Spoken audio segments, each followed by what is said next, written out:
Ev çend hefteye hêzên rejima Sûrî di jî serhildeyên li Îdlibê êrişên tundî pêk tînin. Li gor texmînan, piraniya xweciheyên herêmê ku nêzîka 3 milyon kes ber bi sînoreyê Tirkiyeyê direvin. Wisa xweya dike ku di civîna bi hevparên xunê Rûsî û Îranî, ew ê armanca sereke ya Serokê Tirkiye Erdogan pêşîgirtina krîzek mirovahiyê bibe. Ev rewşek pir krîtîk e. Ev rewşek domdar e. Rewşekê naye qebûlkirin. Çima? Sistan tê. Tevî ku hîşyariya Erdogan ku welatê wî hîn nikare zêdetir pinaberan bigire, li Tirkiye ji xwe nêzîka 4 milyon Sûrî hene. Her ku nerazîbûna gelemperîya Tirkan li dijî Sûriyan zêde dibe, rayedaran destpêkiriye ku pinaberên bê belge desteser bikin. Erdogan hêvî dike ku di hilcivîna roja yekşemê bo pêşîgirtina hatina pinaberên nû yên ji Îdlibê piştwaniya Serokê Rûsyayê Putin bigire.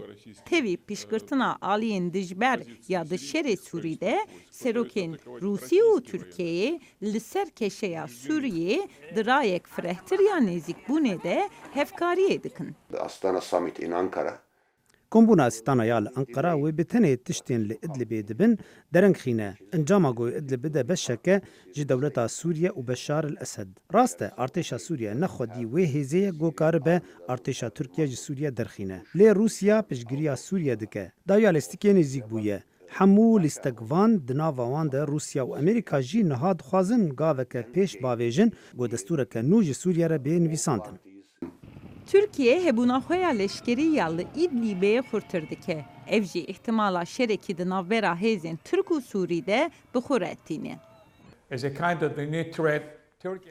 Wek tehdîdek nû, ew ê di navbera Tirkiye û Sûriyê pêk were û dema hûn li dewleta garantoriya din binêrin ku Rûsya ew ê berpirsyarê vê rewşê bibe. Ez hêvî dikim ku Putin aqilane kar bike û nexwaze Tirkiye wenda bike. Ev hedefî te têkçûyîna hevkariya Tirkiye û Rûsyayê.